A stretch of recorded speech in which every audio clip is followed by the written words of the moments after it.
जय जगदीश्वरम। सम्यक आप्त पुरुष जगदीश्वरम के लिखित उपदेशों पर आधारित पॉडकास्ट की इस श्रृंखला में आज उनके दिनांक 5 अगस्त 2025 के उपदेश को आधार बना रहे हैं। पूज्य गुरुदेव द्वारा यह उपदेश लोक कल्याण के लिए फेसबुक के आर्य मित्र नामक पेज पर सन 2017 से प्रकाशित हो रहे हैं। जैसा कि हमने पहले भी स्पष्ट किया है कि यह पॉडकास्ट गुरुदेव के गूढ़ एवं गहन उपदेशों को समझने की दिशा में केवल एक प्रयास है तथा ऐसे किसी भी प्रयास में गलती होने की संभावना तो रहती ही है। अतः सुधी दर्शक श्रोतागणों से अनुरोध है कि वे इस पॉडकास्ट को सुनते समय अपने विवेक का प्रयोग अवश्य करें तथा किसी भी शंका समाधान के लिए फेसबुक पर जगदीश्वरम के आर्य मित्र नामक पेज पर दिए मूल उपदेश को अवश्य पढ़ें। आर्य मित्र पेज का लिंक डिस्क्रिप्शन में दिया जा रहा है। आज हम एक विशेष विषय पर बात करने वाले हैं। जगदीश्वरम जी के कुछ उपदेश हैं जो 5 अगस्त 2025 के हैं। इन पर हम थोड़ी गहराई से चर्चा करेंगे। ये कुछ लेखों से लिए गए हैं जिनका शीर्षक है apostolic guidance, perspective, addiction and chastity. जी हाँ, और ये जो उपदेश है ये मुख्य रूप से 3 चीजों पर फोकस करते हैं। हमारा दृष्टिकोण, जिसे पर्सपेक्टिव कहते हैं, नशे की लत यानी एडिक्शन, और ब्रह्मचर्य, चैस्टिटी। और लेखक इन्हें सम्यक सद्धर्म का हिस्सा बताते हैं। मतलब एक तरह का आप कह सकती हैं प्राकृतिक सनातन धर्म, जो किसी एक समूह के लिए नहीं बल्कि सबके लिए है, ऐसा उनका मानना है। हाँ, और आज हमारा मकसद यही है कि इन स्रोतों में जो विचार हैं उनको थोड़ा खोलकर समझें। खासतौर पर यह कि हमारा नज़रिया, हमारा देखने का ढंग हमें कैसे अनजाने में जकड़ लेता है, और फिर नशे जैसी जो समस्या है उससे निकलने के क्या रास्ते बताए गए हैं। और देखिए, दिलचस्प बात यह है कि स्रोत शुरू ही यहाँ से होता है कि हमारी जो सबसे बड़ी समस्या है वो कहीं बाहर नहीं है, वो हमारे अपने दृष्टिकोण में ही है। तो यहीं से शुरू करें। बिल्कुल बिल्कुल, ये एक बहुत ही आप कह सकती हैं सेंट्रल आइडिया है इन लेखों का, कि हम सब कहीं ना कहीं जाने अनजाने एक खास नज़रिए से, एक खांचे से दुनिया को देखते हैं, और वही हमारी असल मुश्किल है। इसीलिए लेखक बार बार हमें इस दृष्टिकोण के बारे में सावधान करते हैं, कई उदाहरण देकर। स्रोत में इसे एक तरह का सम्मोहन भी कहा गया है। ये शब्द थोड़ा चौंकाता है। सम्मोहन, क्या मतलब हुआ इसका? क्या हमारा नजरिया हमें इतना जकड़ लेता है कि हम उसी को सच मान बैठते हैं? और ये आता कहाँ से है, ये सम्मोहन? देखिए, इन लेखों के हिसाब से ये नजरिए हमें मिलते हैं विरासत में, परिवार से, समाज से, हमारे टीचर्स से, धर्मगुरुओं से, फिलोसोफर्स से। वो हमें बताते हैं कि दुनिया ऐसी है, जीवन वैसा है, ये सही है, वो गलत है, और धीरे धीरे यही सब हमारी सोच का, हमारे देखने का आधार बन जाता है। और इसी दबाव में, जैसा स्रोत कहता है, हम चीज़ों को सीधे सीधे नहीं देख पाते, बिना किसी रंगीन चश्मे के।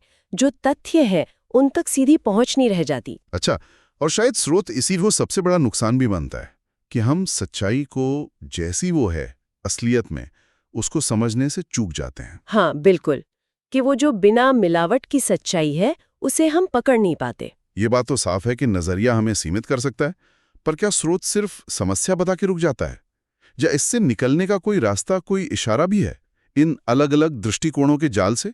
देखिए, सीधे तौर पर कि कैसे निकलें, इसका कोई स्टेप बाय स्टेप गाइड तो इस हिस्से में नहीं है, लेकिन इशारा बहुत साफ है।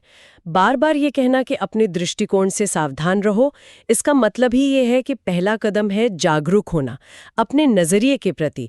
ये पहचानना कि अच्छा, ये मेरा नज़रिया है, हो सकता है यही पूरी सच्चाई ना हो। ये अवेयरनेस ही शायद उस सम्मोहन को तोड़ने की पहली कड़ी है। हो सकता है आगे के उपदेशों में इस पर और बात हो। ठीक है, मतलब अपने नजरिए पर सवाल उठाना, उसके बारे में सोचना, सजग होना, ये पहला कदम है। चलिए अब दूसरे मुख्य विषय पर आते हैं, नशे की लत, एडिक्शन। इसके बारे में स्रोत क्या कहता है? इसके बुरे असर पर तो काफी जोर दिया गया है ना? हाँ, बहुत जोर दिया गया है। नशे को कई लेवल पर विनाशकारी बताया है। सबसे पहले तो स्वास्थ्य पर सीधा असर। ये हमारी जो नेचुरल चेतना है, हमारा होश, सोचने समझने की शक्ति, उसको कुंद कर देता है, ऐसा कहा गया है।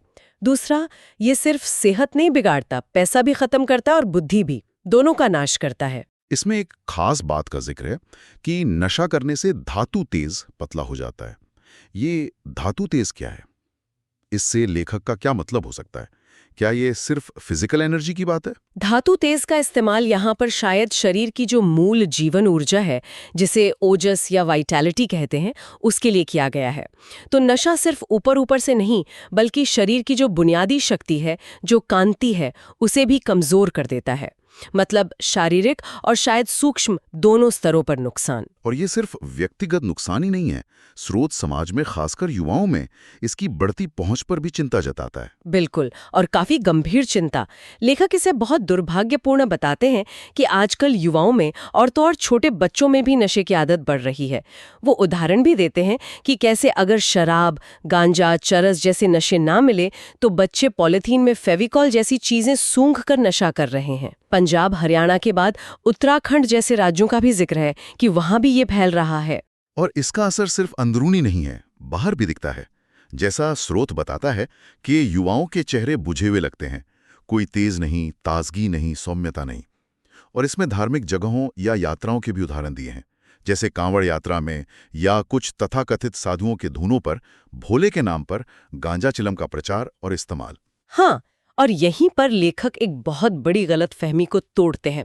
बहुत लोगों में ये धारणा है या शायद फैलाई जाती है कि गांजा, भांग, चरस जैसे नशीले पदार्थों से ध्यान लगाने में मदद मिलती है। स्रोत इस पर सीधा सवाल करता है, क्या खाक मन लगता है? ये एक बड़ा सवाल है। तो अगर नशे से लगने वाला ध्यान नहीं है, तो फिर वो है क्या? और असली ध्यान फिर किसे कहा गया है? तो लेखक के अनुसार नशे से जो स्थिति आती है वो तल्लीनता हो सकती है, एक तरह की मदहोशी हो सकती है, पर वो सच्चा ध्यान नहीं है। सच्चा ध्यान तो वो है जिसमें हमारी अपनी स्वाभाविक चेतना पूरी तरह जागी हुई हो, एकदम वाइब्रेंट, ताज़ी, स्पष्ट, जिसमें होश हो, जागरूकता हो, ज्ञान की क्लैरिटी हो, पारदर्शिता हो। नशे की धुंध में ये सब मुमकिन नहीं, इसीलिए उसे ध्यान कहना एक भ्रम है, एक धोखा है। तो हमने देखा कि कैसे एक तरफ हमारा देखने का ढंग, हमारा नजरिया हमें बांधता है, और दूसरी तरफ नशा हमें शारीरिक, मानसिक, आध्यात्मिक हर तरह से खोखला करता है। तो फिर इन समस्याओं का हल क्या बताया गया है, समाधान क्या है? स्रोत में ब्रह्मचर्य और ध्यान की बात खास तौर पर आती है। हाँ बिल्कुल, समाधान के तौर पर ब्रह्मचर्य के पालन पर काफी जोर है। उपदेश में साफ कहा गया है, ब्रह्मचर्य का पालन करो, नासिकाग्र में दृष्टि को भली भांति संयमित रखो। ऐसा माना गया है कि ब्रह्मचर्य से व्यक्ति को वो अंदरूनी शक्ति मिलती है जो ज्ञान को समझने और उस पर टिके रहने के लिए जरूरी है। ये सिर्फ शारीरिक संयम नहीं है, बल्कि ऊर्जा को बचाने और उसको ऊपर उठाने से जुड़ा है। अच्छा, पर क्या ये सलाह सिर्फ उनके लिए है जिन्होंने घर बार छोड़ दिया है, सन्यासी हैं, या जो गृहस्थ जीवन जी रहे हैं उनके लिए भी इसका कोई मतलब है? नहीं, इसे सिर्फ त्यागियों तक सीमित नहीं रखा गया है। स्रोत साफ कहता है कि जो गृहस्थ भी व्यभिचार से बचता है और ब्रह्मचर्य का पालन करता है, मतलब अपने जीवन साथी के प्रति वफादार रहता है, उसका जीवन भी बहुत उच्च कोटि का होता है। यहाँ तक कहा गया है कि उसकी संतानें भी शारीरिक और बौद्धिक रूप से ज्यादा बलवान होती हैं, और ऐसे सदाचारी गृहस्थ के घर में अच्छे लक्षणों वाले पुरुष का जन्म होता है। तो इसका महत्व गृहस्थों के लिए भी उतना ही बताया गया है। ठीक है, ये तो हुई ब्रह्मचर्य की बात, जो एक तरह से जीवन को सही दिशा देने का तरीका है। लेकिन जो व्यक्ति नशे की लत में फंसा हुआ है, उसके लिए क्या? खासकर वो जो तेज इच्छा उठती है, जिसे तलब कहते हैं, उससे कैसे निपटें? कोई प्रैक्टिकल तरीका बताया है? हाँ, और ये इस पूरी चर्चा का एक बहुत ही अहम और प्रैक्टिकल हिस्सा है। स्रोत इस बात को मानता है कि जब कोई नशा छोड़ने की कोशिश करता है तो तलब उठना स्वाभाविक है, क्रेविंग होगी ही। लेकिन यहाँ जो की है वो ये है कि जब तलब उठे तो उसके दबाव में आकर फिर से नशा नहीं करना है। तो फिर क्या करना है? बस इच्छा शक्ति से लड़ना है? Will power? नहीं, सिर्फ लड़ना नहीं, यहीं पर एक खास तकनीक बताई गई है। स्रोत कहता है कि उस तलब को सहन करना है, बर्दाश्त करना है। लेकिन कैसे? श्वास के अवलंबन में। इसका मतलब है अपनी आती जाती सांस पर ध्यान रखते हुए, उसके प्रति सजग रहते हुए उस तलब को महसूस करना है, उसको उसकी पीक तक जाने देना है, अनुभव करना है और उसे सहना है। सांस एक एंकर की तरह काम करती है जो आपको तलब की लहर में बहने से रोकती है। और अगर तलब बार बार उठे तो? ये तो बहुत मुश्किल लगता है सुनने में। मुश्किल तो है, बिल्कुल है, लेकिन स्रोत कहता है कि प्रक्रिया वही रहेगी। जितनी बार तलब उठे उतनी बार श्वास के सहारे, पूरी जागरूकता और सहजता के साथ उसे अंत तक सहना है। लेखक का दावा है कि इस तरह बार बार बिना रिएक्ट किए नशे की तलब को सहन करते रहने से धीरे धीरे उसकी ताकत कम होती जाती है और आखिरकार वो तलब फिर कभी जगेगी ही नहीं। ये दिलचस्प है। तलब से सीधे लड़ने या उसे दबाने की बात नहीं है, बल्कि श्वास के सहारे सहने की बात है। इसका कोई खास कारण? हाँ, क्योंकि स्रोत ये भी कहता है कि तलब का जोर बहुत तेज हो सकता है और उसमें इंसान बह सकता है, हार मान सकता है। सीधे लड़ने में शायद हम कमजोर पड़ जाएं। श्वास का सहारा उस सहन करने की प्रक्रिया को थोड़ा आसान बनाता है, एक स्थिरता देता है, एक आलंबन, एक सपोर्ट देता है। ये इच्छा शक्ति का इस्तेमाल तो है, पर श्वास की जागरूकता के साथ। स्रोत साफ कहता है कि दृढ़ संकल्प और इस तरह की सहनशीलता यही नशे से छूटने का रास्ता है। इस बात को और साफ करने के लिए स्रोत में एक उपमा भी दी गई है, शायद बीमारी और इलाज की। हाँ, बहुत अच्छी उपमा है। जैसे कोई डॉक्टर या वैद्य किसी बीमारी के इलाज के लिए दवाई भी देता है और साथ में कुछ चीज़ों से परहेज करने को भी कहता है। और पूरा फायदा तभी होता है जब दवाई और परहेज दोनों साथ साथ चलें। सिर्फ एक से काम नहीं बनता। तो नशे की लत के मामले में ये दवाई और परहेज क्या है? यहाँ परहेज का मतलब है वो सब नकारात्मक चीजें छोड़ना जो नशे की तरफ ले जाती हैं। खुद नशा तो छोड़ना ही है, साथ में बुरी संगत, कुसंग जिसे कहते हैं, या ऐसा माहौल जहाँ नशा होता हो उससे दूर रहना।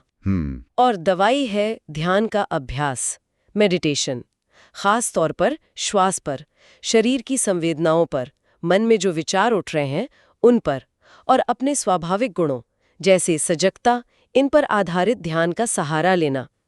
स्रोत का निष्कर्ष यही है कि इन दोनों के बिना, यानी परहेज और ध्यान रूपी दवाई के बिना, इस लत से पूरी तरह उभरना मुमकिन नहीं है। अच्छा, मतलब सिर्फ नशा छोड़ देना काफी नहीं है, बल्कि उस खालीपन को भरने के लिए और मन को मजबूत करने के लिए ध्यान का एक्टिव अभ्यास भी उतना ही जरूरी है। इस ध्यान के अभ्यास के बारे में कुछ और बताया है कि कितना करें, कैसे करें? हाँ, इसमें एक नियमित अभ्यास का सुझाव है। कहा गया है कि कम से कम सुबह 1 घंटा और शाम 1 घंटा सिर्फ अपनी श्वास के साथ रहें, और ये तब तक करना है जब तक श्वास के प्रति एक सहजता ना आ जाए, जब तक मन अपने आप बिना जोर लगाए श्वास पर टिकने ना लगे। शुरुआत में पूरी तरह से बिना किसी और विचार के सिर्फ आती जाती श्वास के साथ ही बने रहना है। 1 घंटा सुबह, 1 घंटा शाम, ये तो काफी गहरा अभ्यास लगता है और समय भी मांगेगा। क्या इसमें श्वास को देखने का कोई खास तरीका बताया है? हाँ, ये समर्पण तो मांगता है। कहा गया है कि हर बार कम से कम 1 घंटे तक लगातार हर आती जाती श्वास के साथ संतुलन बनाए रखना है। इसमें सिर्फ श्वास की गति या गहराई पर ही ध्यान नहीं देना है, बल्कि जैसे जैसे श्वास धीमी होती जाए और सूक्ष्म होती जाए उसके साथ बने रहना है। यहाँ तक कि 2 श्वासों के बीच जो छोटे छोटे गैप होते हैं, ठहराव होते हैं, उनमें भी सजग रहकर मौजूद रहना है। ये एक तरह से वर्तमान क्षण में, प्रेजेंट मोमेंट में पूरी तरह टिके रहने का अभ्यास है श्वास के जरिए। और इस तरह के नियमित और गहरे अभ्यास के क्या फायदे बताए गए हैं स्रोत में? तो फायदों की एक लंबी लिस्ट से दिखती है। हाँ, फायदे कई गिनाए गए हैं, मानसिक भी और शारीरिक भी। इस अभ्यास से तादात्म्यता भंग होती है, मतलब हम जिन गलत चीजों से खुद को जोड़ लेते हैं, जैसे मैं नशे का आदी हूँ, वो पहचान टूटती है। तल्लीनता यानी बिना जागरूकता के किसी चीज में खोए रहना, और मूर्छा मतलब एक तरह की मानसिक सुस्ती या बेहोशी जैसी हालत, वो भंग होती है। प्रमाद यानी मन की लापरवाही, आलस्य, वो टूटता है। अच्छा, ये तो हुई वो चीजें जो हट जाती हैं। कुछ सकारात्मक लाभ भी बताएं कि क्या मिलता है? बिल्कुल, होश बढ़ता है, जागृति, सजगता, जीवंतता, ताजगी बढ़ती है। शारीरिक स्तर पर देखें तो स्वास्थ्य अच्छा होता है, बल, स्फूर्ति बढ़ती है, तेज, ओज यानी वही जीवन ऊर्जा, वाइटैलिटी, और कांति यानी चेहरे पर चमक, वो बढ़ती है। बुद्धि और समझ, जिसे दृष्टि कहा है, वो खुलती है। याददाश्त, स्मृति, वो बेहतर होती है। जीवन में सहजता आती है, सरलता, सुख, शांति और स्थिरता बढ़ती है। स्रोत का कहना है लाभ ही लाभ है अगर इसे सही ढंग से किया जाए। तो संक्षेप में अगर देखें, जगदीश्वरम के इन उपदेशों के हिसाब से हमारा अपना देखने का तरीका, हमारा नजरिया, वही हमें सच से दूर रख सकता है। नशे की लत शारीरिक, मानसिक, आर्थिक हर लिहाज से नुकसानदेह है, और ये सोचना कि इससे ध्यान लगता है, ये एक बड़ा भ्रम है। समाधान के तौर पर ब्रह्मचर्य का पालन और खासकर श्वास पर आधारित ध्यान की एक प्रैक्टिकल विधि बताई गई है, जो न सिर्फ नशे की तलब को सहने और मिटाने में मदद करती है, बल्कि जीवन में ओवरऑल पॉजिटिव बदलाव ला सकती है। तो इन सब बातों का निचोड़ क्या निकलता है? हमारे श्रोता अपने लिए क्या समझ सकते हैं इससे? देखिए, अगर हम आखिरी विचार के तौर पे देखें तो ये स्रोत हमें दो चीजें, हमारा दृष्टिकोण और नशे की तलब, इन दोनों को ही स्पष्ट अनुभव के रास्ते में और सच्ची समझ के रास्ते में बाधा के रूप में दिखाता है। और ये हमें सोचने पर मजबूर करता है, क्या जीवन के और भी पहलू हैं, और भी क्षेत्र हैं जो इसी तरह के शायद थोड़े कम साफ दिखने वाले सम्मोहन या तलब से ढके हों? जैसे मान लीजिए किसी खास विचार से हमारा बहुत ज्यादा जुड़ाव, या किसी भावना के प्रति हमारा एक तयशुदा रिएक्शन। और क्या चेतना और श्वास पर ध्यान देने का जो सिद्धांत नशे की लत से उभरने के लिए बताया गया है, क्या वही सिद्धांत जीवन की दूसरी बाधाओं, दूसरी लतों या मानसिक उलझनों को समझने और उनसे पार पाने में भी लागू हो सकता है? ये एक गहरा सवाल है जिस पर सोचा जा सकता है, मनन किया जा सकता है, अपने अनुभव से जांचा जा सकता है। भवतु सर्वमंगलम।